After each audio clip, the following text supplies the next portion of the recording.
Hello everyone, बहुत बहुत स्वागत है पीडब्ल्यू ओनली आईएएस में। चैप्टर शुरू करने से पहले दो अनाउंसमेंट हैं।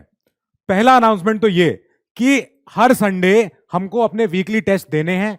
हमने जितनी पूरी पढ़ाई करी इस वीक में उसका एक टेस्ट हो जाए कि हम कितना रिटेन कर रहे हैं, कितना हमारा मेमोरी अच्छी है, क्या है उसका टेस्ट हमारे आप ऐप पे दे सकते हो, वेबसाइट पे दे सकते हो। आप यूपीएससी में जाइएगा, समग्र बैच में जाइएगा, वहां पे आपको फ्री टेस्ट सीरीज में आपको अपनी टेस्ट सीरीज दिख जाएगी जिसमें इस हफ्ते पढ़ाए हुए सब्जेक्ट्स के सबके पूरा एक कंसोलिडेटेड टेस्ट होगा। दूसरा अनाउंसमेंट क्या है? दूसरा अनाउंसमेंट ये है कि यहां पे है चैप्टर 11 जो कि आपका पुरानी बुक से मेल रखता है, पर ये नई बुक में इसको हम बोल रहे हैं चैप्टर नंबर 12। मैंने यहां पे चैप्टर 11 इसलिए रखा है क्योंकि मेजॉरिटी लोगों के पास पुराना एडिशन तो होगा ही होगा। अब कल एक चैप्टर आएगा जो 7th एडिशन का नया चैप्टर है, दैट इज कॉन्स्टिट्यूशनलिज्म के ऊपर है वो। तो इस पार्ट 1 को हम यहां पे खत्म करेंगे इस वीक में। अब इसको हम चैप्टर को शुरू करते हैं। एक बात याद रखना, आपके पास कोई सा भी बुक का वर्जन हो फर्क नहीं पड़ता है, हम लेटेस्ट एडिशन ही यहां पे पढ़ाएंगे और आपको कोई नई बुक खरीदने की जरूरत नहीं है। अगर आपके पास पहले की कोई है तो डोंट वरी, बहुत आसान है। और ये चैप्टर तो बहुत इजी चैप्टर है, समझने में डिफिकल्ट नहीं है, बड़ा ही गेमर वाला चैप्टर है ये, इसमें बड़े गेम हुए हैं तो इसलिए इंपॉर्टेंट भी बन रहा है और हमारे देख रहे हैं कि यूपीएससी में कई क्वेश्चंस इस पे टपक के आ जाते हैं। अब एक एक करके शुरू करते हैं कहानी कि ये क्या है, जो बेसिक स्ट्रक्चर है हमारा चैप्टर का नाम क्या बताना चाह रहा है हमसे। हुआ क्या, ऐसा हुआ कि बेसिक स्ट्रक्चर जैसा कोई शब्द हमारे कॉन्स्टिट्यूशन में मेंशन है ही नहीं, पर इससे क्या हो रहा है, ये एक डॉक्ट्राइन है। पहली बात तो डॉक्ट्राइन माने एक थ्योरी, एक डॉगमा, एक थ्योरी, एक जिसे कहते हैं कि एक ऐसा आर्ग्यूमेंट जो रिफ्यूट नहीं हो पा रहा है अभी तक। ठीक है, इसके भले क्रिटिक्स कुछ भी कहते रहे, कुछ भी कहते रहे, पर प्रैक्टिकल लाइफ में हम देख रहे हैं कि बेसिक स्ट्रक्चर एक बहुत ही ज्यादा इंपॉर्टेंट थ्योरी बन चुकी है। ये थ्योरी क्या कर रही है, ये थ्योरी ये एक जुडिशरी को हेल्प देती है जुडिशियल रिव्यू करने में, ताकि कोई भी किसी भी कानून का, किसी भी लॉ का, किसी अमेंडमेंट का हम कॉन्स्टिट्यूशनैलिटी, हम उसकी संवैधानिकता हम चेक कर सकते हैं। अब ये कहां से आया है? ये इसलिए आया है क्योंकि कभी कभी ऐसा होता है पार्लियामेंट की एक मेजॉरिटेरियन इंपल्स हो जाती है। पार्लियामेंट का एक बार उनके पास बहुत बड़ी भाई मेजॉरिटी है, अब स्पेशल मेजॉरिटी भी है, इफेक्टिव मेजॉरिटी भी है, सब कुछ है उनके पास, तो वो कुछ भी कर सकते हैं। बाकी माइनॉरिटी के कोई सुनेगा ही नहीं, जो बैठे हैं उधर 10-5 लोग ऑपोजिशन में।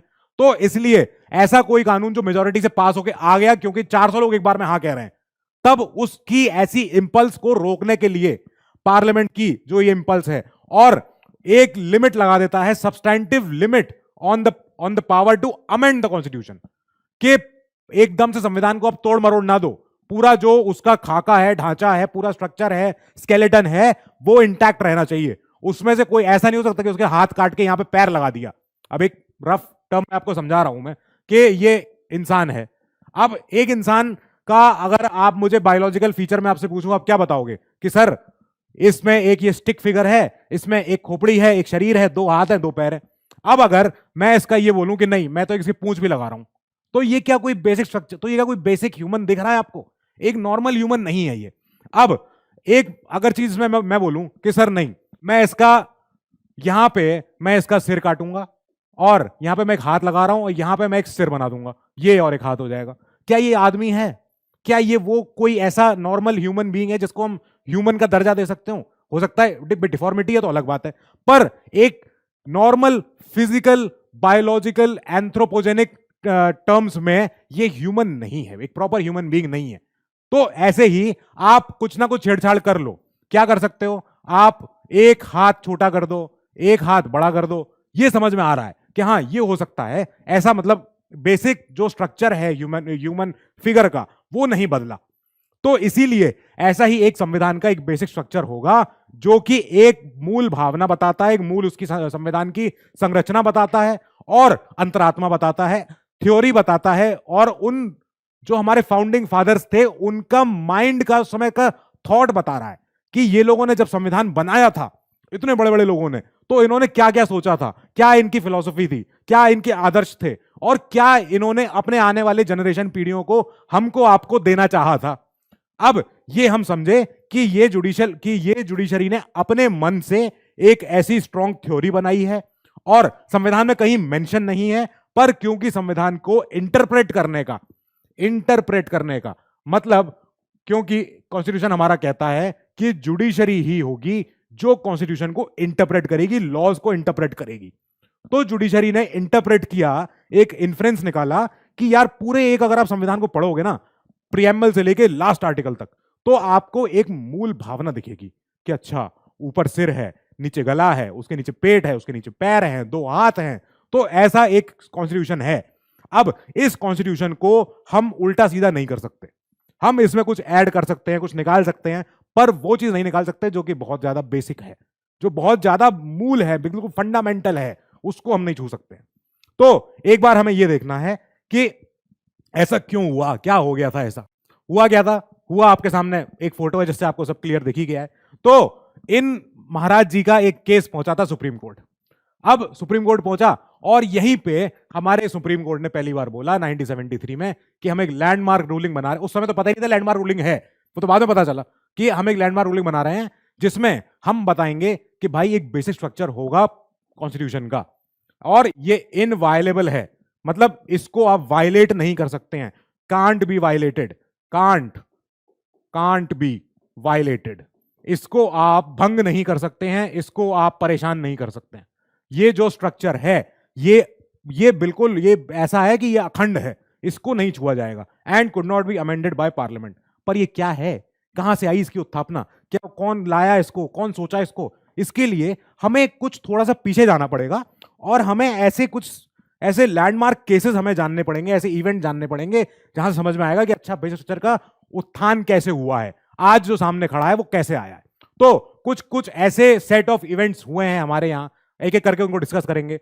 अब ये हमारा सरकार लाई थी लैंड रिफॉर्म्स कि भाई जितने लोगों के पास इतनी ज्यादा जमीनें हैं, कई गरीब मजदूर मार्जिनल फार्मर्स हैं, पेजेंट्स हैं जो एक वक्त की रोटी के लिए तरस रहे हैं, तो उन लोगों का भला करने के लिए, एक वेलफेयर स्टेट की तरफ अग्रसर होने के लिए और एक socialistic pattern of welfare state बनाने के लिए हमने बोला कि हम पहली बात तो लाएंगे लैंड रिफॉर्म्स।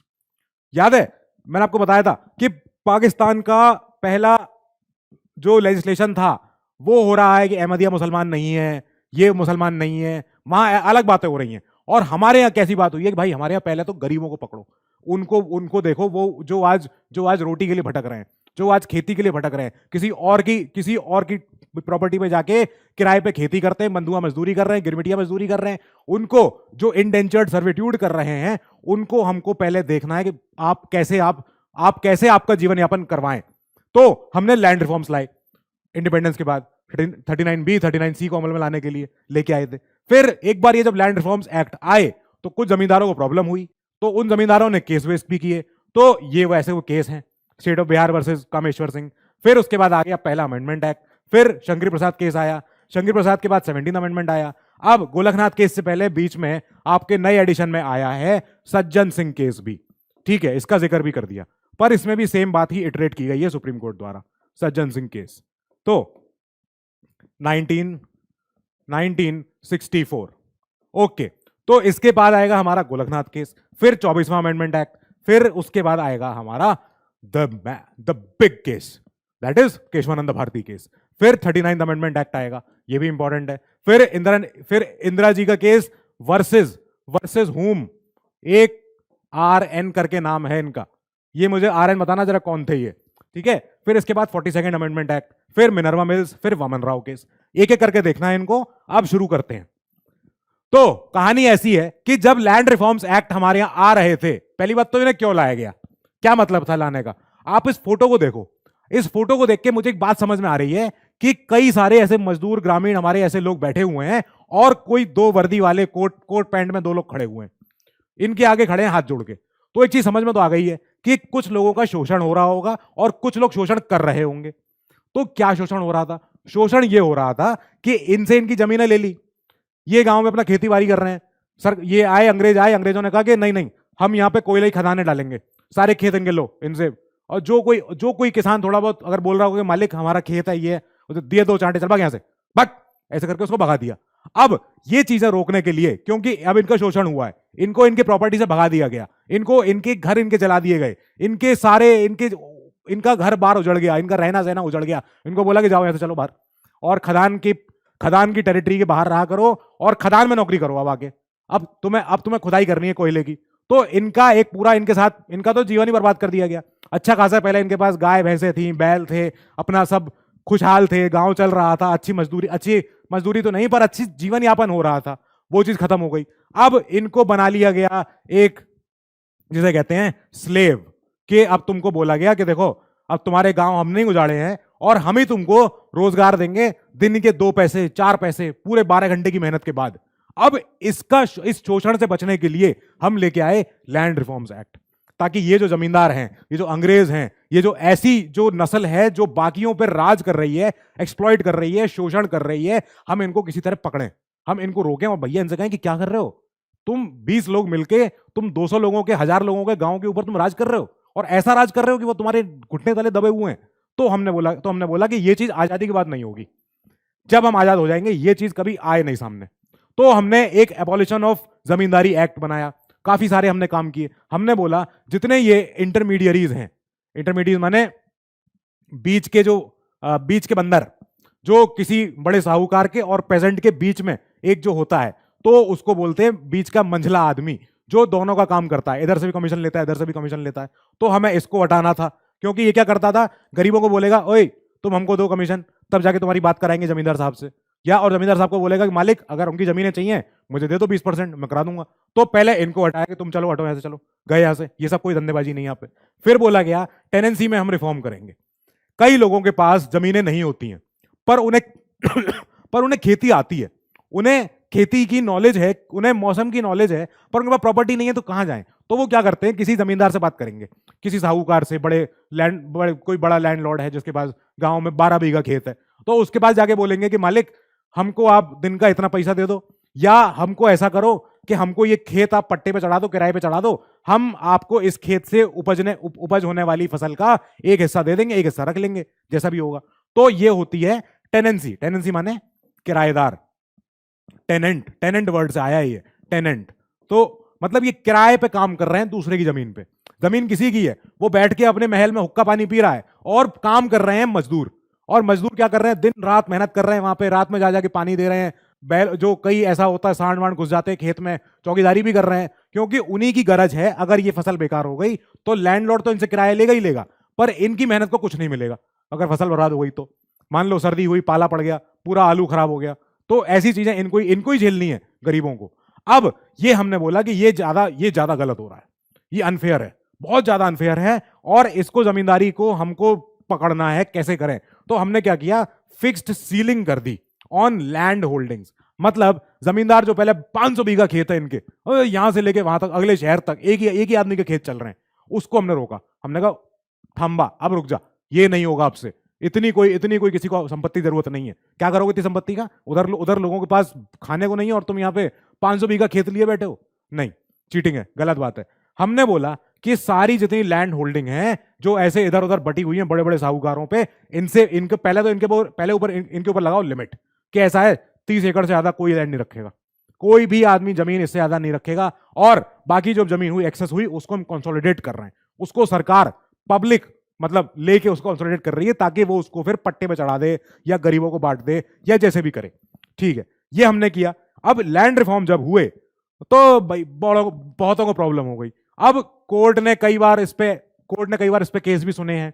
जैसे एक बिहार लैंड रिफॉर्म्स एक्ट आया था 1950 का, उसको कोर्ट ने इलीगल करार कर दिया था कि ये गलत है। और ये कैसे गलत किया था, इसको कोर्ट ने बोला कि ये है आपका कलरेबल लेजिस्लेशन। अभी बताता हूं ये आगे पूरा क्या है। ये इन्होंने एक समय नई थ्योरी दी है, ये 1951 में केस का वर्डिक्ट आया है, और कामेश्वर सिंह केस में बोला गया कि जो आपका ये जो बिहार लैंड रिफॉर्म्स एक्ट है ये इलीगल है। ये गलत क्यों है? ये गलत इसलिए है क्योंकि आपका डॉक्ट्राइन ऑफ कलरेबल लॉ के तहत आपने ये कानून पास किया है। मैं बताता हूं ये क्या है। नाउ अब इसके बाद भी बहुत हो रहा था, कई सारे सुप्रीम कोर्ट के ऐसे, हाई कोर्ट के केसेस, ऐसे जजमेंट आ रहे थे जो इन सारे प्रावधानों को स्ट्रक डाउन कर रहे थे जो लैंड रिफॉर्म्स के लिए काम हो रहे हैं। अब ये सबको पलटने बदलने के लिए सुप्रीम फिर गवर्नमेंट ने कहा कि अच्छा ठीक है रुको, इसके लिए कुछ और इंतजाम करते हैं। पर पहले हम ये समझें कि ये क्या है।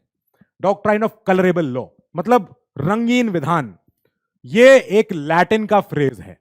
लैटिन, ये लैटिन लैंग्वेज से आया है, एक डेड लैंग्वेज है पर एक लॉ की लैंग्वेज है। क्या लिखा है? क्वांडो अलिक्विड प्रोहिबिटर एक्स डिरेक्टो प्रोहिबिटर एच पर ऑब्लिकम। मतलब क्या हुआ सर, क्या बोल गए आप ये? तो इसका मतलब है कि what can't be done, what कि जो आप ऐसे नहीं कर सकते वो आप वैसे भी नहीं कर सकते। What can't be done directly, directly मतलब जो चीज आप सीधे तरीके से नहीं कर सकते हो तो वो चीज आप what that can't be done indirectly also, ये नहीं हो सकता। मतलब कहने का क्या हुआ कि अगर आपके पास पावर है अगर आपके पास पावर है कोई कानून बनाने की, ठीक है अच्छी बात है बना लो, और आपके पास कोई कानून कोई पावर है, कोई पावर नहीं है किसी और कानून को बनाने की, तो आप मतलब अगर मैं इस सेक्शन में कुछ मुझे कानून बनाना है, ये मान लो कोई भी चीज है, तो अगर मैं इसके ऊपर पूरा कानून बना सकता हूं, ठीक है, तो भाई मेरा हक है। अगर मैं इस सेक्शन के ऊपर कानून मुझे बनाना है और मेरे पास पावर नहीं है यहां बनाने की, तो मैं किसी और रंगीन तरीके से ऐसा नहीं करूंगा कि कोई और बड़ा एक्ट पास करूं और उसमें फिर पूरे में बदल दूं, ऐसा फिर इसको ऐसा कर दूं। ठीक है, कुछ समझ में आया? नहीं समझ में आया? और समझाते हैं कि कलरेबल लॉ क्या कहता है कि अगर मुझ पे कोई चीज की पावर नहीं है कोई काम करने की डायरेक्टली, तो मैं उसको इनडायरेक्टली भी नहीं कर सकता। इसीलिए बिहार लैंड रिफॉर्म्स एक्ट को मना कर दिया गया था कि अभी तक भाई फंडामेंटल राइट्स में हमारे आर्टिकल 31 है जिसमें हमारे पास राइट टू प्रॉपर्टी है 1950 तक, अभी तो नहीं है। तो उसके बाद अगर आप फंडामेंटल राइट किसी का वायलेट कर रहे हो तो वो तो गलत हो जाएगा, चीटिंग हो जाएगी, कोई फंडामेंटल राइट तो वायलेट होंगे ही नहीं होंगे, ये बात है। फिर ये बोला कि कलरेबल लॉ की डॉक्ट्राइन हम लेके आए हैं, सुप्रीम कोर्ट ने बोला देखो हमने बाहर के सुप्रीम कोर्ट के जजमेंट्स पढ़े हैं और देशों के, और हमने वहां से सीखा है। क्या सीखा है? हमने सीखा है डॉक्ट्राइन ऑफ कलरेबल लेजिस्लेशन, रंगीन विधान। क्या है ये देखते हैं। तो इसका मतलब ये है कि अगर मेरे पास अगर एक इंपॉर्टेंट एस्पेक्ट पे कानून बनाने की पावर है पर किसी एक एरिया पे कानून बनाने की पावर नहीं है, ऐसा कोई एरिया, ये एरिया है, इस पे मैं नहीं बना सकता, तो मैं क्या करूंगा? अगर मुझे उस पर बनाना ही बनाना है और मैं ज्यादा होशियार हूं, मेरे पास ऐसे 5-10 आईएएस ऑफिसर हैं जो बिल्कुल लॉ के ज्ञाता है, तो मैंने क्या बोला कि कुछ तरीका बताओ। तो इन्होंने कहा कि सर आप एक काम करो, आप एक ऐसा लॉ पास करो जो इस पूरे पे लग जाए, एक पूरा लॉ आएगा और वो उस पूरे पे लग जाएगा, तो आपका कुल मिला के आपका ये पार्ट भी चेक हो गया, आपका ये बाकी पार्ट तो चेक हो ही रहा है। हमें तो मेन तो आइडिया इससे था, हमें मेन लड़ाई इससे थी, वो हमने कर लिया पास। तो इसीलिए लैटिन में हमने यहां से सीखा है कि भाई क्वांडो एलिक्विड प्रोहिबिटर एक्स डायरेक्टो, जो चीज आप डायरेक्टली नहीं कर सकते हो वही चीज आप प्रोहिबिटेड हो ये करने से, इनडायरेक्टली करने से भी। सीधी बात होगी, बड़ी बात होगी, लॉयर्स की बात है। फिर इसके बाद बिहार लैंड रिफॉर्म्स एक्ट को तो हमने बोल दिया टाटा, नहीं चलेगा, ऐसे नहीं चलेगा। सुप्रीम कोर्ट के, हाई कोर्ट के बड़े बड़े जजमेंट चल रहे थे, एक तरफ रोमेश थापड़ केस हो रहा था और चंपकम दोराई राजन केस हो रहा था, तो उसके बाद सरकार हो गई परेशान। उन्होंने कहा मालिक काम करने दो, अभी इस समय इतने ज्यादा आपके एक एक्ट लाते हैं उसके पीछे तमाम 5 केस लग जाते हैं उस पर, और सुप्रीम कोर्ट हाई कोर्ट उस पर अलग सुनवाई कर रहे हैं, कैसे करें, काम तो करने दो, अभी अभी आजाद हुए हैं। चर्चिल की बात को झूठा ठहराना है, चर्चिल ने बोला था ये देश 10 साल भी नहीं चलेगा, उसको कैसे चुप कराएं। तो हम उसको सॉल्व करने के लिए हमने कहा कि हम एक इंपॉर्टेंट काम कर रहे हैं। क्या कर रहे हैं? हम एक फर्स्ट अमेंडमेंट लेके आएंगे 1951 में जो एक धमाकेदार नया काम कर देगा। क्या कर दिया इसने बोल दिया कि पहली बात तो आर्टिकल 31 खत्म, done, over, tata, bye bye, अब नहीं मिलेगा। अब राइट टू प्रॉपर्टी हमारा कोई अधिकार फंडामेंटल नहीं है, ठीक है। अभी कौन सा अधिकार बचा है? ये फंडामेंटल नहीं है तो कौन सा बचा रह गया? ठीक है, बताना मुझे। नाउ 9th शेड्यूल हमने इसमें जोड़ दिया संविधान में, 9वीं सूची लास्ट में जो आती है। तो 9th शेड्यूल में क्या बोला गया कि हम इसमें कुछ ऐसे एक्ट रखेंगे, कुछ ऐसे अमेंडमेंट एक्ट, कुछ ऐसे लैंड रिफॉर्म्स एक्ट, जमींदारी एबॉलिशन एक्ट, ऐसे कई सारे कुछ एक्ट होंगे जो हम लास्ट में, कॉन्स्टिट्यूशन के लास्ट में जो 9th शेड्यूल है उसके अंदर डाल देंगे। 1 2 3 4 5 6। अब जितने भी ये सारे के सारे एक्ट होंगे, ये सारे के सारे एक्ट जुडिशियल रिव्यू के बाहर होंगे। इस पे जुडिशियल रिव्यू नहीं चलेगा, इस पे ये नहीं चलेगा कि कोई सुप्रीम कोर्ट इस पे केस उठा के सुन ले, हाई कोर्ट इस पे केस उठा के सुन ले, अगर इन एक्टों के अराउंड कोई केस आया है तो। 9th शेड्यूल को इसलिए हमने बोला है कि ये है black hole of the Indian constitution. 9 schedule में अगर कोई एक्ट चला गया तो 9 शेड्यूल उस एक्ट को खा जाएगा, डकार भी नहीं लेगा, वो गया। फिर वो एक्ट अब समा गया 9 शेड्यूल के अंदर, अब जुडिशरी उसके ऊपर उसको पूछ नहीं सकती कि तुमने कि उस एक्ट को बाहर निकालो जरा, नहीं, वो तो गया तो गया। अब आर्टिकल 31 अगर हटा राइट टू प्रॉपर्टी, तो 31 की जगह आ गए ABC, article 31A, 31B, 31C बाद में आया है, 31A और B आ गए। 31A और B क्या कह रहे हैं? बड़े इंपॉर्टेंट आर्टिकल थे। उन्होंने बोला कि अगर डीपीएसपी को अमल बनाने के लिए कोई अगर आर्टिकल आएगा, कोई लॉ आएगा, तो वो चैलेंज नहीं हो सकता, ठीक है, वो सारी बातें। और ये हुआ। अब जब ये आ गया 9 शेड्यूल आ गया और इतना हल्ला हो गया, लैंड रिफॉर्म्स एक्ट चल रहे हैं बड़े बड़े, तो एक हमारे थे Shri Shankari Prasad Singh Deo ji versus India and Bihar, both, दोनों सरकारों के केस लड़ रहे हैं, ये इतने बड़े आदमी हैं। तो इन्होंने क्या किया, इन्होंने कहा देखो आपने 31 को तो हटा ही दिया, एबॉलिश कर दिया इसको राइट टू प्रॉपर्टी को, और सरकार अब प्रॉपर्टी ले सकती है, एक्वायरिंग द स्टेट्स और taking over management of any property in public interest. कि पहली बात तो राइट टू प्रॉपर्टी बच्चों से हम सॉरी नॉट बच्चे, सिटीजनशिप से ले लिया गया है, सिटीजन से ले लिया गया है, और आपने बोला कि इनसे राइट टू प्रॉपर्टी भी ले लो और इनकी प्रॉपर्टी पे हम एक्वायर हम सरकार भी कर सकती है। दोनों चीजें अलग अलग है कि एक तो नागरिकों की उनका राइट टू प्रॉपर्टी का अधिकार उनसे छीन लो, और अब जो प्रॉपर्टी है उस प्रॉपर्टी को हम ले भी लें। दोनों अलग अलग एक्ट हैं, ये एक्ट माने एक्शंस। तो ये दोनों एक्शंस, ये दोनों आर्टिकल 31A और B हमसे करवा रहे हैं। तो इससे हुआ क्या, इससे हो क्या रहा है, जो बड़े बड़े लैंड होल्डर्स थे, बड़े बड़े साहूकार थे, जमींदार थे, उनको हो रही थी प्रॉब्लम कि साहब हमारे 200 बीघा खेत चले गए, अब हम कहां जाएंगे, हम तो रोड पे आ गए। तो सरकार ने कहा रोड पे क्यों आ गए यार, 30 एकड़ की लिमिट है, तो 30 एकड़ में तुम रह नहीं पाओगे। उन्होंने कहा नहीं नहीं नहीं, हम तो हमारा बहुत बड़ा साम्राज्य था, हमारा, हम तो साहूकार थे, धन्ना सेठ थे। तो उन्होंने कहा नहीं ऐसा नहीं चलेगा। अब ये चीज सॉल्व हो गई है, अब इसको मानना पड़ेगा। इन्होंने नहीं मानी, शंकर प्रसाद जी पहुंच गए, ये चले गए, ये सुप्रीम कोर्ट गए। सुप्रीम कोर्ट में इन्होंने बोला कि साहब देखो आर्टिकल 13 आपको पता है ना, आर्टिकल 13 क्या कह रहा है, आर्टिकल 13 की लैंग्वेज क्या है कि जो भी लॉज होंगे इनकंसिस्टेंट होंगे फंडामेंटल राइट से, वो सारे खत्म हो जाएंगे। तो साहब मेरा देखो आर्टिकल 13 वायलेट हो रहा है। तो सुप्रीम कोर्ट ने कहा देखो जो आर्टिकल 13 है वो क्या कह रहा है, वो कहता है all laws that are inconsistent with or in derogation of any of the fundamental right shall be void. ठीक है, अच्छी बात है। Right to property was a fundamental right, खत्म हो गई बात, ये तो गया।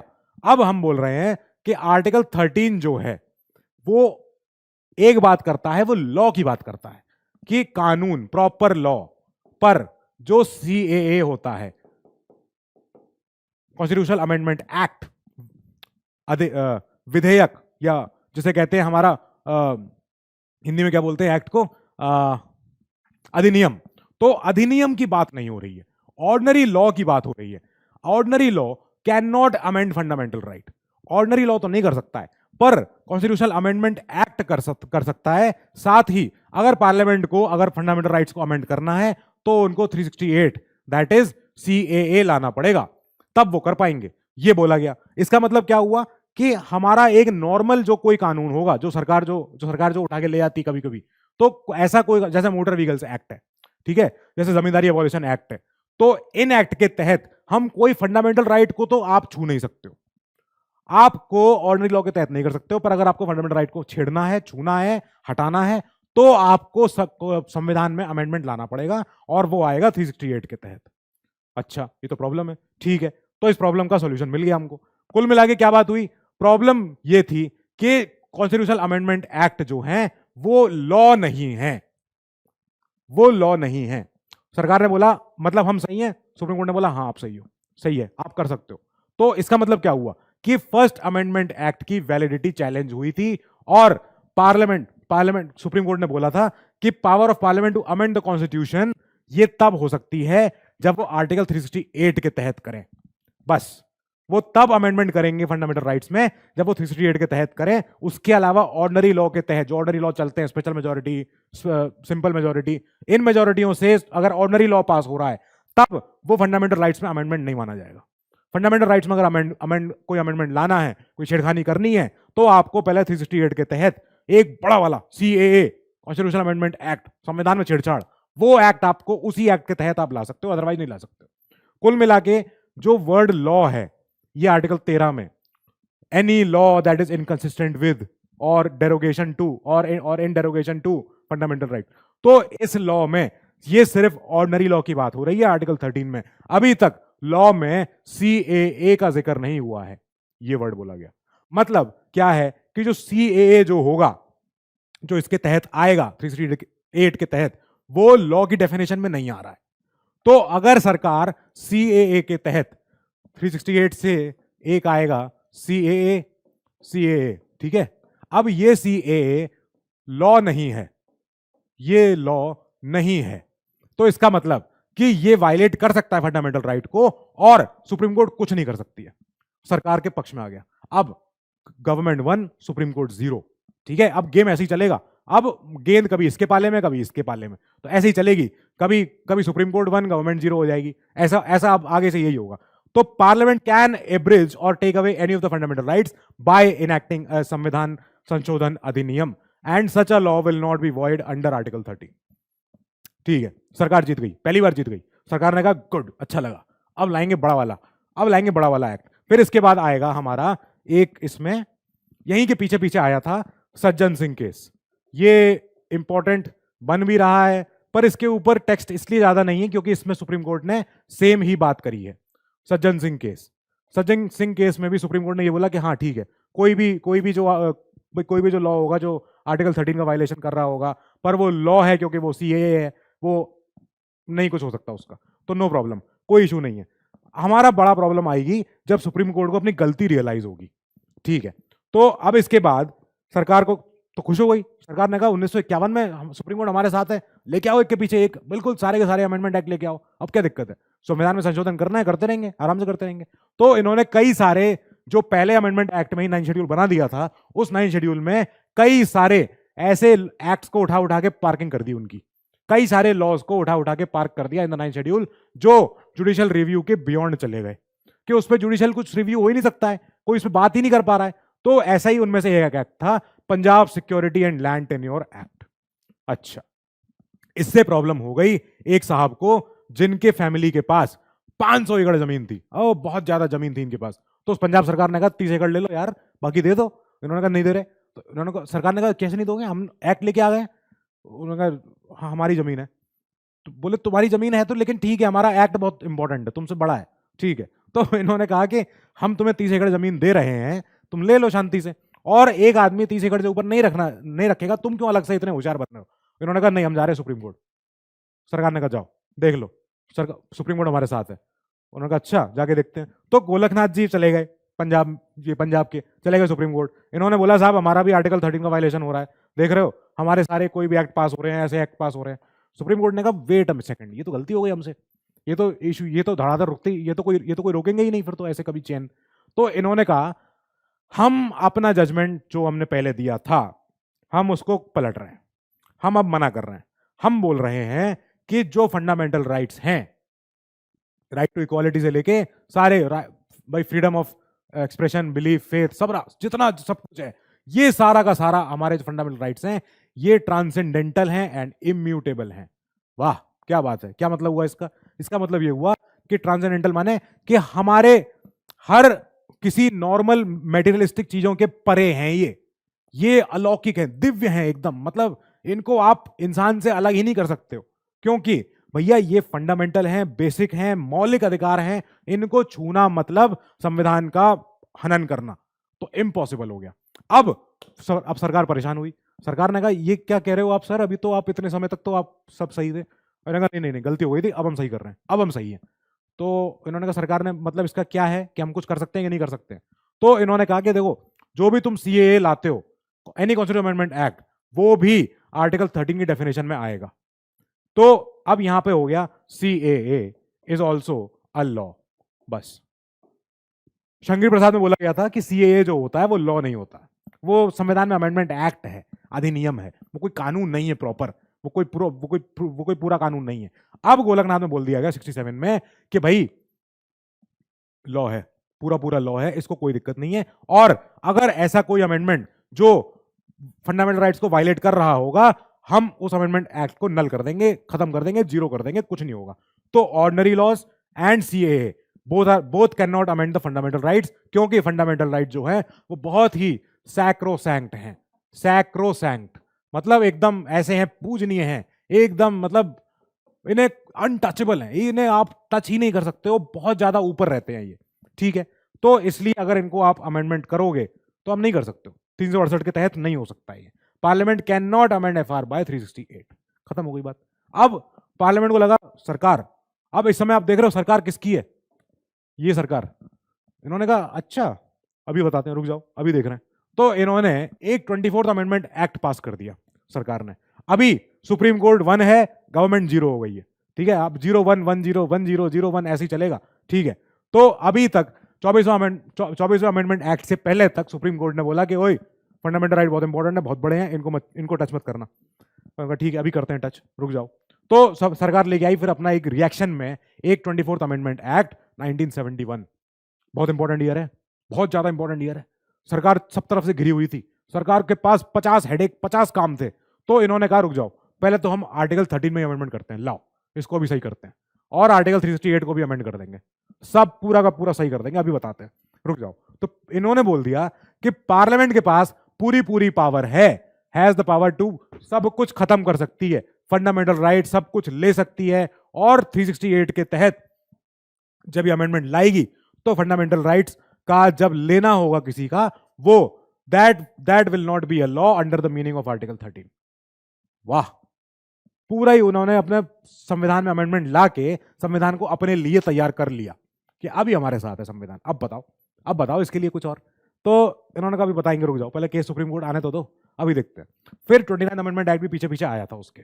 ये क्या कह रहा था कि इन्होंने भी कुछ और लैंड रिफॉर्म्स वाले कुछ ऐसे एक्ट थे जो इन्होंने मोर स्टेट्स एक्ट लिखते हैं इसको, तो स्टेट्स एक्ट्स कई सारे थे जो लैंड रिफॉर्म के थे, तो उन एक्ट्स को हमने उठा के डाल दिया 9 शेड्यूल में। आप तो डालते ही जा रहे हैं 9 शेड्यूल पता है ब्लैक होल है, कोई रोकेगा नहीं टोकेगा नहीं। हमने सारे के सारे एक्ट जो 1951 से शुरू होके 20 साल हो चुके हैं, सारे के सारे एक्ट बनते चले आ रहे हैं, और सरकार जिनको प्रोटेक्ट करना चाहती है कि सुप्रीम कोर्ट में ना जाए, ना छिड़े, ना इनके ऊपर चैलेंज हो, उसको उठा के डाल दिया गया 9 शेड्यूल में।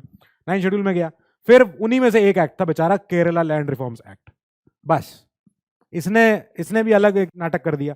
अब इसने जो नाटक किया वो उसकी नाटक की गूंज आज तक सुनाई जाती है, तो आपको तो पता है क्या होने वाला है आगे, इसके आगे क्या होने वाला है आगे। खैर, इस एक्ट ने कई सारा लैंड यूजेस के ऊपर रेस्ट्रिक्शन लगाया था कि साहब कोई अपने लैंड को ऐसे नहीं चलाएगा, सरकार बताएगी, सरकार ये करने देगी, ये नहीं करने देगी, ये सब हो रहा था। तो केरला का लैंड रिफॉर्म्स एक्ट 9 शेड्यूल में डाल दिया गया। बस महाराज जी गुस्सा हो गए, महाराज जी को इसमें प्रॉब्लम हो गई। महाराज जी ने बोला कि ये कैसे हो गया, मेरा ही मठ है, मेरा एडनीर मठ है, और मैं ही उसका स्वामी हूं, और मैं ही अपने मठ को नहीं चला सकता। तो इन्होंने कहा कि भाई मैं अपनी मैनेज कैसे करूं अपनी प्रॉपर्टी को। तो इन्होंने कहा कि, तो इनके वकील ने इनको बोला कि महाराज जी ये आपके आर्टिकल 26 का वायलेशन है, सीधा आपका right to manage religious properties. ये बहुत बड़ी बात हो रही है, अगर आपको थोड़ा भी आइडिया लग रहा हो तो हम चलेंगे सुप्रीम कोर्ट। महाराज जी ने कहा चलेंगे, कहा बिल्कुल चलेंगे, चिंता मत करो, अभी चलते हैं। ये चले गए सुप्रीम कोर्ट में, और इस केस का नाम पड़ गया Kesavananda Bharati case versus state of Kerala. बड़ा केस बन गया ये। और 24th अमेंडमेंट ने जो आर्टिकल 13 में अमेंडमेंट किया था, और 29th ने जो ये अमेंडमेंट को ऐड किया था 9 शेड्यूल में, हमने सबको जुडिशियल रिव्यू से बाहर रखवाने के लिए इसको चैलेंज किया गया सुप्रीम कोर्ट में। केशवानंद भारती जी ने, इन्होंने कहा कि 24वां और 29th अमेंडमेंट एक्ट, ये दोनों की कॉन्स्टिट्यूशनलिटी मुझे बताओ आप कि ये कितनी सच है कितनी झूठ है, क्या ये पूरी ठीक बात है कि नहीं। ये जो इधर हुई है, इधर ये सारे इन्होंने 24th अमेंडमेंट एक्ट ले आए, आर्टिकल 13 में अमेंडमेंट कर दिया, कि आर्टिकल 368 में अमेंडमेंट कर दिया कि कोई भी जो लॉ आएगा जो फंडामेंटल राइट को वायलेट कर रहा होगा उसको कोई टच नहीं कर सकता है, किसी कोर्ट में चैलेंज नहीं हो सकता है, और 368 के तहत वो कोई आर्टिकल 13 की डेफिनेशन में भी नहीं आता है। तो भाई करें क्या फिर हम। तो इस इतने बड़े नाटक को सॉल्व करवाने के लिए ये गए सुप्रीम कोर्ट में पहली बार इस केस के ऊपर भयंकर चर्चा हुई। ऐसी चर्चा हुई है जैसे एक हेबस कॉर्पस केस और था, तो उसमें भी बहुत ज्यादा गंभीर विषयों पे बहुत रात चर्चाएं हुई हैं, बहुत बड़ा केस था, 7000 पन्नों का केस बनाइए। तो सुप्रीम कोर्ट ने बोला कि हम गोलकनाथ केस में हमने जो बोला है कि फंडामेंटल राइट सैक्रोसैंक्ट हैं, सबसे बड़े हैं, ट्रांसेंडेंटल हैं, इम्यूटेबल हैं, आप उनको हटा नहीं सकते, हम उस पोजीशन से पीछे जा रहे हैं। हमने बोला कि नहीं, फंडामेंटल राइट्स पार्लियामेंट अब्रिज कर सकता है, फंडामेंटल राइट्स पार्लियामेंट जो चाहे संविधान में छेड़छाड़ कर सकता है, और 24th अमेंडमेंट एक्ट जो है वो वैलिड है, वो पार्लियामेंट के पास पावर है टू अब्रिज और take away any of the fundamental rights. पर बस यहां पे पर के बाद से कहानी ट्विस्ट हो गई।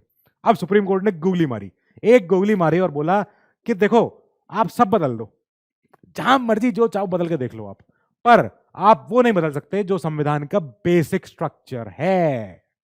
ये एक सुप्रीम कोर्ट ने ऐसी गुगली मारी है ना कि सरकार जीरो पे आउट हो गई, जीरो पे, मतलब दे के ले लिया, छीन लिया इनसे वापस।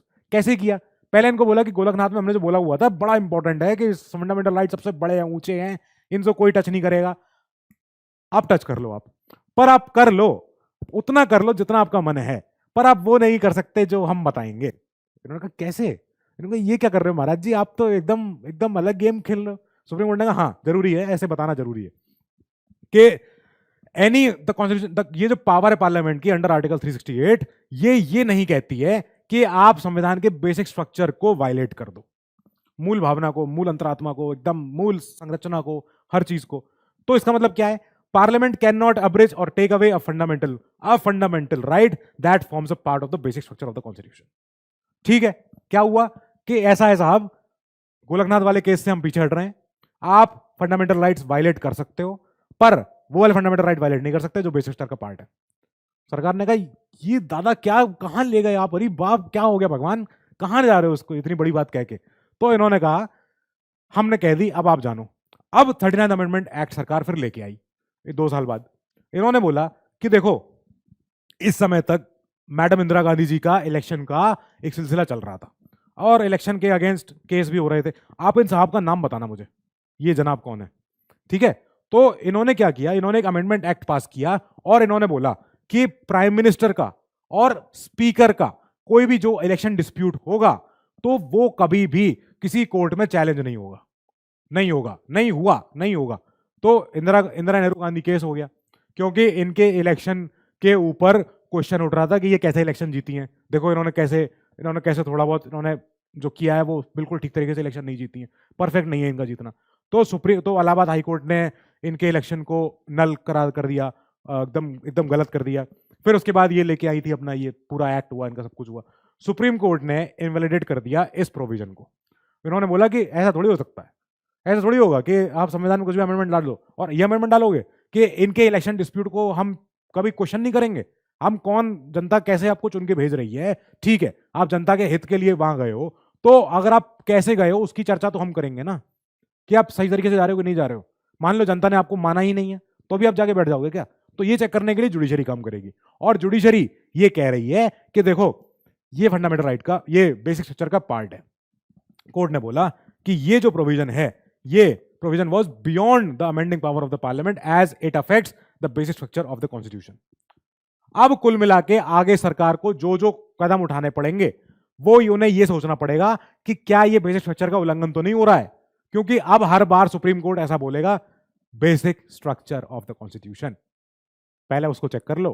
अगर उसके साथ छेड़छाड़ हो रही होगी तो हम नहीं जाने देंगे उसको, फिर हम उसको पकड़ लेंगे, और ऐसा कोई भी एक्ट, कोई भी अमेंडमेंट एक्ट, कोई भी नया एक्ट, हम उसका गला पकड़ लेंगे जो भी संविधान में बेसिक स्ट्रक्चर से खिलवाड़ कर रहा होगा।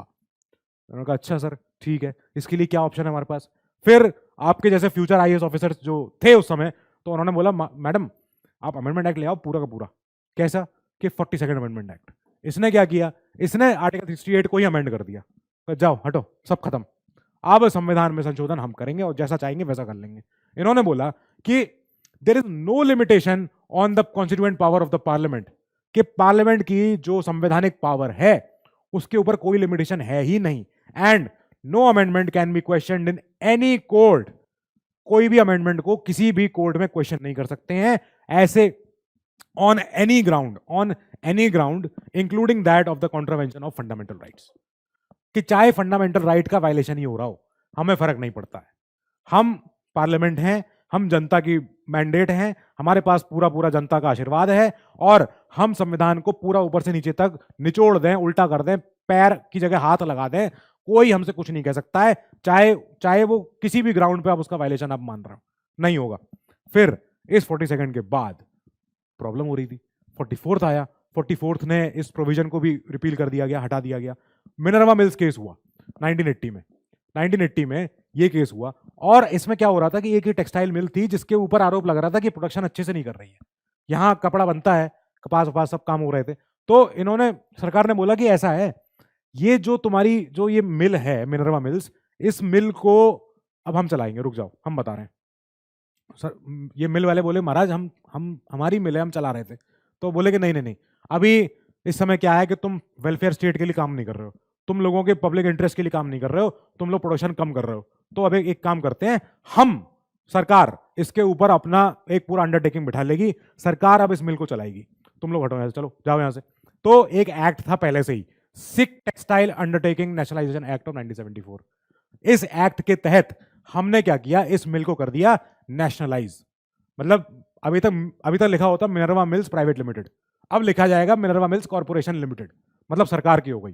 ठीक है, तो आर्टिकल 39 को इंप्लीमेंट करना था, विच stand for welfare state equal distribution, कि भाई लोगों को सबको मिल नहीं रहा है सामान, अच्छा कपड़ा नहीं मिल रहा है, रहने को नहीं मिल रहा है, तो हमें आर्टिकल 39 का उल्लंघन नहीं होने देना है, आर्टिकल 39 को अमल में लाना है। और हमें क्या करना है कि हमें इस मिल से प्रोडक्शन ऐसा करना है कि साहब हर गरीब को कम दाम में कपड़ा पहुंचे, सबको लोगों को मिले, दुकानों पे कपड़ा हो, सब कुछ हो।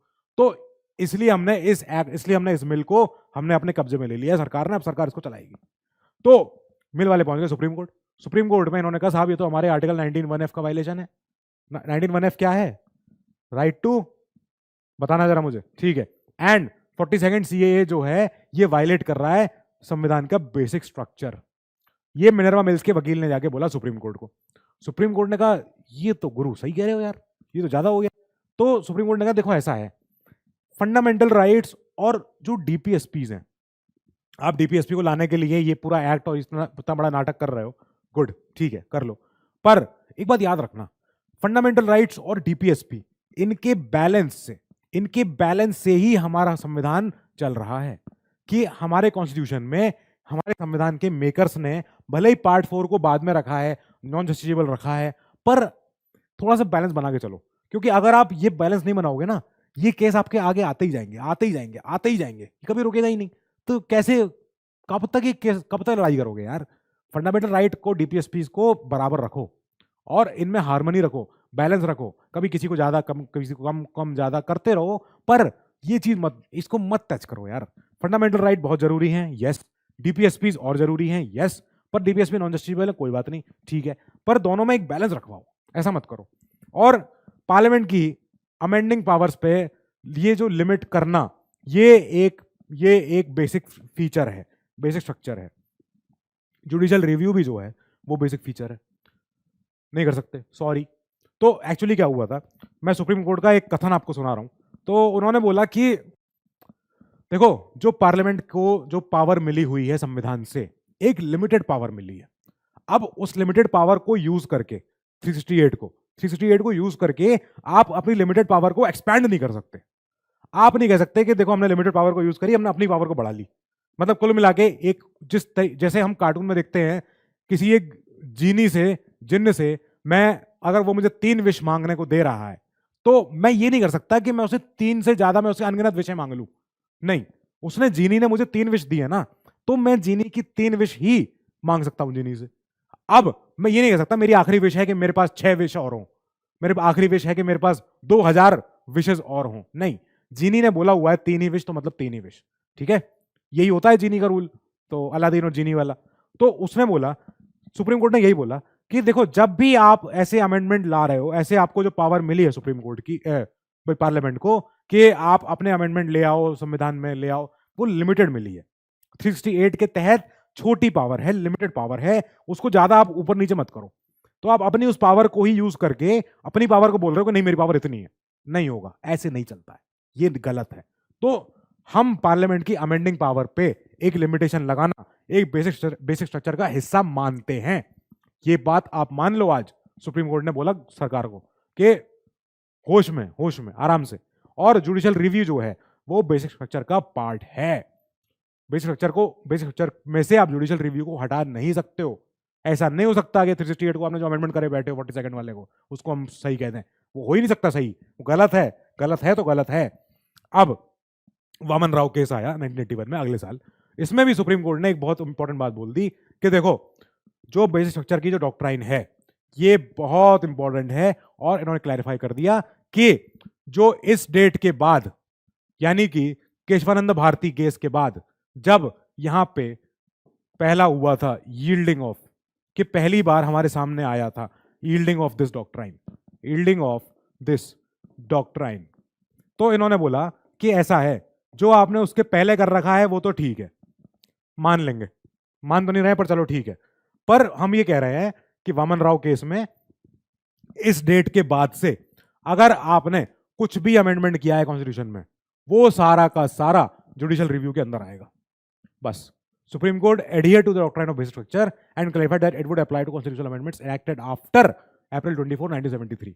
मतलब आप अगर 9 शेड्यूल में कोई ऐसा नया एक्ट डाल रहे हो जो 9 शेड्यूल में चला गया है, जो जुडिशियल रिव्यू के बाहर है, पर अगर वो 1973 इस डेट के बाद आया होगा तो हम उस एक्ट को उठा लेंगे, हम फिर उस एक्ट को खंगाल देंगे। आप बेसिक स्ट्रक्चर हमने दिया है इस दिन, तो इसका मतलब है कि इसके बाद आने, इस दिन हमने बता दिया संविधान में एक मूल तंत्र है, एक मूल सिद्धांत है संविधान का। अगर इस डेट के बाद ऐसा कोई एक्ट आएगा जो उस संविधान, जो तंत्र को बिगाड़ रहा होगा, छेड़ रहा होगा, हम उसको उठा के पकड़ लेंगे, हम उसको बता देंगे ये सही है कि गलत है। तो इसके पहले के जो आए हैं चलो ठीक है, तब तो हमने सोचा नहीं था इतना, पर आज सोच लिया है, और इस डेट के बाद से आने वाले सारे अमेंडमेंट एक्ट, सारे के सारे अमेंडमेंट, जितने भी संशोधन आप ला रहे हो, उसको हम खंगालेंगे, ढूंढेंगे क्या है क्या नहीं है। अभी तक संविधान ने, अभी तक सुप्रीम कोर्ट ने जो बेसिक स्ट्रक्चर दिए हैं, जो बेसिक स्ट्रक्चर की कोई डेफिनेशन दी नहीं है, उन्होंने बोला बेसिक स्ट्रक्चर में ये भी है, ये भी है, ये भी है, ये भी है। तो अभी तक हम जो बेसिक स्ट्रक्चर के एलिमेंट जो जानते हैं, वो हम जानते हैं ये सारे केसों के तहत, ये जितने अभी तक केस हुए हैं, तो इन केसेस के तहत हमें कुछ कुछ समझ में आने लग गया कि स्ट्रक्चर का पार्ट क्या क्या है, जो मूल सिद्धांत है, मूल संरचना है, उसके पार्ट क्या क्या है। पहली बात तो sovereign, democratic and republican nature of the Indian polity, Champakam Dorairajan case, ठीक है। Secular character of the constitution, के हमारा जो संविधान है वो सेक्युलर है, वो धर्मनिरपेक्ष है, ठीक है। Separation of powers between legislature, executive and the judiciary, तीनों के बीच की जो सेपरेशन ऑफ पावर्स है, जो पावर दे रखी कि तुम्हारी इधर, तुम्हारी इधर, तुम्हारी इधर, ये बेसिक स्ट्रक्चर का पार्ट है। Federal character of the constitution, dual polity अपनी स्टेट और सेंटर पे, फिर unity and integrity of the nation, of course ये तो स्ट्रक्चर का पार्ट होना भी चाहिए। पार्लियामेंट्री सिस्टम, पार्लियामेंट्री सिस्टम क्या होता है, दो हाउस होते हैं, एमपीज होते हैं, एमपी से मिलकर बनते हैं मिनिस्टर्स, मिनिस्टर बनाते हैं सरकार, ठीक है। वेलफेयर स्टेट की कल्पना, सोशियो इकोनॉमिक जस्टिस मिलनी है सबको, सामाजिक और आर्थिक न्याय, ठीक है। जुडिशियल रिव्यू, ये भी इसका पार्ट है। Now freedom and dignity of the individual, एक पर्सनल सिंगल इंडिविजुअल की आजादी, उसका आत्मसम्मान, उसका रिस्पेक्ट, उसकी डिग्निटी, ये भी स्ट्रक्चर का पार्ट है। और supremacy of the constitution itself, कि हमारे यहां संविधान सबसे सुप्रीम लॉ है, जितने सारे एक्ट निकलते हैं वो इसमें से निकलते हैं। Motor vehicles act, land reforms act, कोई सा भी सिटीजनशिप एक्ट, ये सारे के सारे संविधान से निकल रहे हैं, संविधान से उपजे नहीं है, संविधान ऊपर है, बाकी सारे यहां से एक्ट निकल रहे हैं इसमें से। नाउ अगला और भी है, इन्होंने बोला कि रूल ऑफ लॉ बहुत जरूरी है। इस संविधान का एक मूल भावना है rule of law. Article 14 AV Dicey, याद आ गया। Now harmony and balance between fundamental rights and DPSP, ये कौन सा केस है, अभी पढ़ा था हमने harmony between FRs and DPSP, ठीक है। प्रिंसिपल ऑफ इक्वालिटी, इक्वालिटी की, बराबरी की जो भावना है, बराबरी का जो सिद्धांत है, ये बहुत फंडामेंटल है, इसको तो ये तो कोई टच हो ही नहीं सकता। फ्री एंड फेयर इलेक्शन, बिल्कुल इलेक्शन फ्री हो, इलेक्शन फेयर हो, दोनों चीजें जरूरी हैं। कोई इलेक्शन के लिए आपसे कोई चंदा लेता है, नहीं लेता है। कोई इलेक्शन के लिए आपसे फीस लेता है, नहीं लेता है। इंडिपेंडेंस ऑफ जुडिशरी, जुडिशरी की इंडिपेंडेंस बेसिक स्ट्रक्चर का पार्ट है। और इंडिपेंडेंट जुडिशरी ने एक अभी कुछ साल पहले एक एक्ट आया था, उस एक्ट को सुप्रीम कोर्ट ने नल एंड वॉइड कर दिया था, जो जुडिशरी के इंडिपेंडेंस पे खतरा बन रहा था। क्या है वो एक्ट, कौन सा एक्ट है?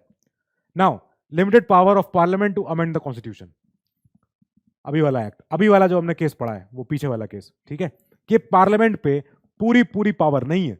अब बैठे बैठे अपने आप शाम को बैठे हैं, सोच रहे हैं कि काम करते हैं 368 को अमेंड कर देते हैं, उसको अपने आप खुद ही पावर ले लेते हैं, वो नहीं होगा। पावर पार्लियामेंट की जो है वो लिमिटेड है। दूसरा, इफेक्टिव एक्सेस टू जस्टिस, ये अच्छा केस था।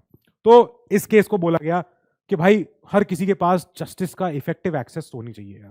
न्याय मिलने के लिए, न्याय के रास्ते पे बहुत ज्यादा कठिनाई ना हो, तो नालसा कराओ, सब कुछ बनाओ, सारे नेशनल लीगल सर्विस अथॉरिटी बनाओ, ताकि सब लोगों को न्याय मिल सके। नेक्स्ट आ गया प्रिंसिपल्स और essence underlying the fundamental rights. भले ही फंडामेंटल राइट्स बेसिक स्ट्रक्चर के पार्ट हों और संविधान उनको, सॉरी पार्लियामेंट उनको उसको ना हटा पाए, ठीक है, पर ऐसे कुछ सिद्धांत होने चाहिए, ऐसे एसेंस, ऐसी फीलिंग जो फंडामेंटल राइट्स को डिफाइन करती है, उसको अंडरलाइन करती है। साहब ऐसा क्यों है? देख रहे हो आर्टिकल 15 अनटचेबिलिटी का जो एक्ट, जो भाई ये एबॉलिशन है, तो ये क्या बता रहा है कि सब इंसान बराबर हैं, सारे इंडियन, सारे सिटीजन जो हैं वो एक समान हैं। वो किसी के पास ये डिसेबिलिटी ना हो जाए कि वो कहीं दुकानों में नहीं जा सकता है, वो कहीं किसी नदी से, किसी कुएं से पानी नहीं भर सकता है। तो कभी उस इंसान को ये मत फील कराओ कि you are no one, you are beneath us, तुम हमसे छोटे हो। नहीं, ये नहीं होना चाहिए किसी के साथ भी। तो powers of supreme court under articles 32, 136, 141, 142, ये आर्टिकल्स क्या क्या कहते हैं? 142 तो इंपॉर्टेंट है, हम पढ़ भी चुके थे कि सुप्रीम कोर्ट अपना डिस्कवरी वगैरह करवाने के लिए, कोई भी डॉक्यूमेंट मंगवाने के लिए अपनी पावर दिखा सकता है। 136 भी है, 141 भी है, 32 भी है। तो ये सारे के सारे जो चारों आर्टिकल्स हैं, पार्लियामेंट इसको छेड़ नहीं सकती है। इसको हो सकता है और बढ़ा दे और एम्पावर कर दे सुप्रीम कोर्ट को, पर इसको कम नहीं कर सकती है। इसको ये नहीं कह सकती कि नहीं तुम छोड़ दो, तुम्हारे ऊपर रेड जुरिस्डिक्शन तुम्हारे ऊपर पूरे देश का नहीं है। इनसे कहते नहीं नॉर्थ इंडिया के लिए है, साउथ इंडिया के लिए नहीं है। तो ऐसा नहीं हो सकता है, ठीक है। Powers of the high courts under article 226 and 227। 226 क्या है? 226 क्या है? Writ jurisdiction. Now rule of law हम पढ़ चुके, ठीक है, ये हमारा हो गया। इसके बाद आपके बुक में 7th एडिशन में एक ऐसी टेबल दी हुई है। इस टेबल में 24 ऐसे केसेस की लिस्ट है, जो लिस्ट ये बता रही है कि इन जो ऐसे केस हुए थे, बड़े इंपॉर्टेंट केसेस हुए थे, यहां से हमारे पास बेसिक स्ट्रक्चर का एक एवोल्यूशन दिखा है, कैसे कैसे आता गया है। सबसे पहला 1973 में आया था केस। तो इस केस ने तो धड़ाधड़ एक एक करके इसने कई सारे हमको फीचर पकड़ा दिए कि साहब ये भी जरूरी है, ये भी जरूरी है, ये भी जरूरी है, सब जरूरी है। तो क्या क्या निकला? सुप्रीमेसी ऑफ द कॉन्स्टिट्यूशन, कि ये इंपॉर्टेंट है, ये सबसे ऊपर रखना। इसके तुम सुप्रीमेसी ऑफ कॉन्स्टिट्यूशन ऊपर है, सुप्रीमेसी पार्लियामेंट नहीं है ऊपर। Separation of powers between the legislature, the executive and the judiciary, बता दिया एक एक करके उन्होंने सबको कि तुम्हारे पास इतनी पावर नहीं है, और जो पावर लेजिस्लेचर की है वो पावर एग्जीक्यूटिव की नहीं है, जो पावर जुडिशरी की है वो इन दोनों की नहीं है। तो पावर सेपरेट करो, सबकी अलग अलग करो। Republic and democratic form of government ये होनी चाहिए कि जो जनता चुन के भेजी है सरकार को, वो एक रिपब्लिक है, वो गणतंत्र है हमारा, उसका तो सम्मान कर लो। और डेमोक्रेटिक फॉर्म है हमारे गवर्नमेंट की, मतलब लोकतांत्रिक है, गणतंत्र है हमारे यहाँ, इसका सम्मान होना चाहिए, जनता की मैंडेट का सम्मान होना चाहिए। Now secular character of the constitution, के धर्म निरपेक्षता ये होनी चाहिए, किसी धर्म को ऊपर मत बिठा देना, किसी को नेग्लेक्ट मत कर देना कि नहीं तुम्हारी जरूरत नहीं, हमको जाओ यहां से। Federal character of the constitution, कि सेंटर और स्टेट्स की भी औकात है, स्टेट्स का सम्मान करते रहना। ऐसा नहीं स्टेट्स को बोल दिया तुम छोटे भाई चुप ही रहो, हटो यहां से, तुम्हारी जरूरत नहीं हमको। तो ये फेडरल कैरेक्टर बहुत जरूरी है, ताकि हमारे स्टेट गवर्नमेंट्स, जो हमारे प्रोविंसेस हैं, जो हमारे स्टेट्स हैं, जो हमारे प्रांत हैं, इनका भैया स्ट्रक्चर बना रहे, ये अपने आप से काम करते चलें, रोजमर्रा इनका भी सरकारें चलती रहें, एडमिनिस्ट्रेशन होता रहे। Sovereignty and unity of India ये होना ही चाहिए स्ट्रक्चर का पार्ट। तो ये नहीं होगा तो क्या ही होगा? तो freedom and dignity of the individual, के इंडिविजुअल का सम्मान, इंडिविजुअल का पर्सनल प्राइवेट, बिल्कुल जैसे कहते हैं कि मेरे इंडिविजुअल की सॉवरेंटी, मेरी अपने आप पे मेरा अधिकार है कि नहीं। जो साडा हक गाना है, साडा हक एथे रख, तो उस गाने में क्या है कि मतलब तुम लोगों का मुझसे भी ज्यादा हक है, ऐसा नहीं हो सकता है, ठीक है। मेरे ऊपर मेरा ही अधिकार चलेगा, मैं जो चाहूंगा मैं वही करूंगा, मेरी मर्जी। Now mandate to build a welfare state, कि सुप्रीम कोर्ट ने ये बोला कि जो आपके पास जो डीपीएसपी है, ये डीपीएसपी आपको एक मैंडेट दे रहा है, आपको एक दिशा दिखा रहा है कि हमको एक वेलफेयर स्टेट की स्थापना करवा के माननी है। चाहे इस सरकार में बने, चाहे अगली सरकार में बने, चाहे उसके अगले बने, जब तक नहीं बनेगा हम उसके लिए अग्रसर रहेंगे, हम उसकी तरफ काम करते रहेंगे, ये बोला गया। पार्लियामेंट्री सिस्टम, कि पार्लियामेंट का सम्मान कर लो, भले ही तुम्हारे पास 400 सीटें हैं, मान लिया ठीक है, पर भैया थोड़ा सोचो यार, पार्लियामेंट बहुत जरूरी है। तो इस समय तो खैर 400 सीटें थी नहीं, पर बाद में आई थी 400 सीटें। तो कुल मिला के ये है कि भले मेजोरिटी है, पर पार्लियामेंट्री सिस्टम का सम्मान करो। लोकसभा में और भी लोग हैं, उनकी बात भी सुनो, अपोजिशन है, माइनॉरिटी है, कोई भी लोग हैं, उनका दर्द सुन लो, उनकी बातें सुन लो, इसीलिए तो वो आए हैं चुन के, नहीं तो फिर क्यों ही बैठे हैं वो, फिर तो आप बस करते रहो अपना काम। तो और बोला नेक्स्ट वाले केस में इंदिरा नेहरू गांधी जी का केस हुआ था कि इंडिया एक सॉवरेन डेमोक्रेटिक रिपब्लिक है, इस पे मत चर्चा करो हमसे, ये बात सॉलिड है, इसको हम सीमेंट कर चुके हैं। Equality of status and opportunity of an individual, सबको बराबरी, सबको इक्वालिटी मिले, इक्वालिटी ऑफ स्टेटस मिले और अपॉर्चुनिटी मिले कहीं भी इलेक्शन में खड़ा होने की, कोई भी चीज हासिल करने की, कहीं और किसी जॉब पोस्टिंग कुछ भी पाने की, अपना धर्म निरपेक्षता की अगेन बात हो गई, secularism and freedom of conscience and religion, ये बोला गया। Government of laws and not of men, ठीक है, ये सरकार होगी, ये कानूनी सरकार होगी, कानून की सरकार होगी, ना कि लोगों की सरकार है, जो लोग बस वही सरकार हैं जो लोग हैं, नहीं, उस गद्दी का सम्मान है, उस गद्दी को जो पावर मिली है because of the constitution, because of the rule of law, उसका सम्मान है, ना कि उस गद्दी पे बैठे हुए इंसान का। जुडिशियल रिव्यू, कि जुडिशियल रिव्यू पार्ट है हमारा, हम चाहेंगे उस एक्ट को उठा लेंगे, हम पकड़ लेंगे कि हमें जरूरी है ये। Free and fair elections which is implied in the democracy, क्यों नहीं होगा ये, मतलब यही नहीं हो तो फिर है ही क्या, कि हमारे चुनाव भी जो हो रहे हैं वो उनमें घपला हो रहा है, तो फिर आगे क्या ही होगा।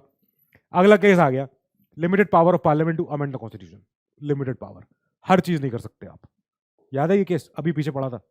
जुडिशियल रिव्यू हमारा है, हार्मनी है दोनों के बीच में, डीपीएसपी और फंडामेंटल राइट्स के बीच में। फिर इसके बाद ऐसे 24 केसेस हैं, मैं हर एक केस को यहां बता नहीं सकता वरना मेरा बहुत टाइम चला जाएगा और आपका बहुत टाइम वेस्ट हो जाएगा। तो सेंट्रल कोल फील्ड्स एक्ट एक केस हुआ था कि इफेक्टिव एक्सेस टू जस्टिस होनी चाहिए भैया, लोगों को न्याय मिल पाने का रास्ता मिले। फिर सिंह जी केस हुआ था, welfare state, socio economic justice मिलनी चाहिए हमको, Bhim Singh ji case, sorry. SP Sampath Kumar case, rule of law judicial review, again वही बात हुई, rule of law judicial review, again वही बात हुई। संभमूर्ति का Delhi judicial service association case, powers of the supreme court under articles 32, 36, 141, 142, ठीक है, ये एक्ट इंपॉर्टेंट हो गया। Now comes Indira Sawhney case, Indira Sawhney case popularly known as the Mandal case, इसमें रूल ऑफ लॉ की बात हुई। ये किसके अराउंड है ये केस, कोई एक इंपॉर्टेंट देश में एक ऐसा टॉपिक है, बर्निंग टॉपिक है, जिसके ऊपर हर समय कुछ ना कुछ चर्चा होती रहती है, तो उसके अराउंड ये केस था। Kumar Padma Prasad case, independence of judiciary, judiciary की इंडिपेंडेंस। फिर Kihoto Hollohan case, free and fair election, sovereign democratic republic structure, ये हमारा है, ये होना चाहिए। ये क्या था, डिफेक्शन केस था, अच्छा ठीक है। Raghunath Rao case, principle of equality, unity and integrity of India, easy, ये भी इजी है। Now comes SR Bommai case 94, federalism, secularism, democracy, unity, integrity of the nation, social justice, judicial review, सारी बातें जो अभी तक हम पीछे भी देख रहे हैं, बोम्मई केस में सारी की सारी बातें को दोबारा उठाया गया। चंद्र कुमार केस में power of the high courts under article 226 and 227। फिर Indira Sawhney 2 case, principle of equality, ये भी लगाया गया, ठीक है। नेक्स्ट आएगा हमारा ऑल इंडिया जजेस association case 2002, independent judicial system जरूरी है। Kuldip Nayar case, democracy, free and fair elections. M Nagaraj case, principle of equality. IR Coelho case, इसके ऊपर क्वेश्चन आ रखा है, known as the 9th schedule case, के 9th शेड्यूल केस में 9th शेड्यूल की वजह से जितना जो आफत मची हुई है, इसके ऊपर क्वेश्चन आया था। अब भाई कोहेलो केस में क्या बोला गया था कि रूल ऑफ लॉ जरूरी है, सम्मान करना, पावर्स का सेपरेशन जरूरी है, principles underlying the fundamental rights जरूरी है, जुडिशियल रिव्यू जरूरी है, प्रिंसिपल ऑफ इक्वालिटी जरूरी है, सब का सब जरूरी है, इसमें कुछ नहीं बचना चाहिए। राम जेठमलानी केस, इन साहब ने केस किया था, तो सुप्रीम कोर्ट की पावर पे ही क्वेश्चन था आर्टिकल 32 के तहत। फिर Namit Sharma case, freedom and dignity of the individual. Madras bar association case, judicial review, power of the high courts, बस ठीक है, ये हुआ। फिर आएंगे हमारे कुछ इसका क्रिटिसिज्म। तो हमारे जो वीपी साहब हैं, इन वीपी साहब ने अभी हाल में एक बात बोली थी, इन्होंने बोला था कि ये डॉक्ट्राइन का क्यों है यार, ये डॉक्ट्राइन क्यों आप इसको इतना इंपॉर्टेंस दे रहे हो, ये संविधान में तो कहीं लिखी नहीं है, ये इन जजेस ने अपने आप बना ली है।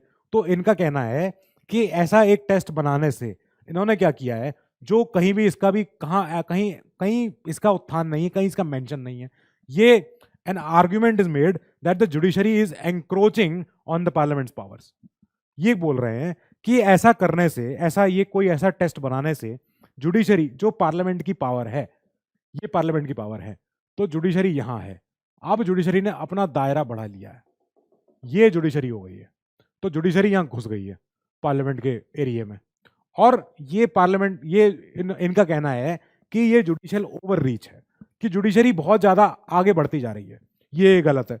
अब ऐसे ही एक साहब थे हमारे राजू रामचंद्र जी, तो इन्होंने बोला कि ऐसा है, ऐसी जो पावर है, ये पावर बहुत ही ज्यादा, बहुत जैसे कहते हैं ना, ये पावर एकदम एब्सोल्यूट है, ये पावर बहुत ही एनार्की पैदा कर देगी, ये पावर गलत है।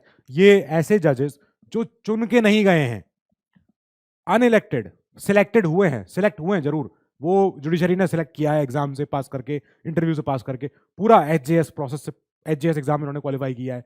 तो ऐसे अनइलेक्टेड जजेस जो जनता की मंजूरी के बिना गए हुए हैं, वो जनता के ऊपर बैठ के ऐसे कई सारे कानून जो जनता के हित में सरकार ने बनाए हैं, वो जुडिशरी ने उनको निरस्त कर दिया। तो ये चीज जो है ये एंटी डेमोक्रेटिक है और काउंटर मेजोरिटेरियन है। मतलब मेजोरिटी, सरकार ने एक बिल पास किया, एक्ट बनाया, अब उस मेजोरिटी सरकार के एक्ट को सुप्रीम कोर्ट ने नलिफाई कर दिया, तो ये उस मेजोरिटी का ही सम्मान नहीं रहा, उस मेजोरिटी का ही हैसियत पे क्वेश्चन उठा दिया गया कि ये क्या मेजोरिटी है, गलत है तो गलत है। तो इसलिए इन साहब का कहना है कि ये जो है अनइलेक्टेड जजेस की एक टिरेनी है।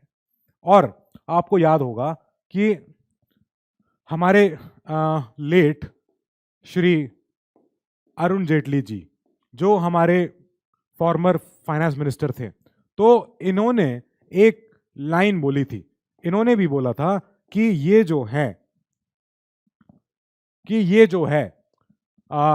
इन्होंने एक केस के दौरान, एक केस की सुनवाई हुई, वो केस खत्म हो गया और वो केस बहुत ही इंपॉर्टेंट था।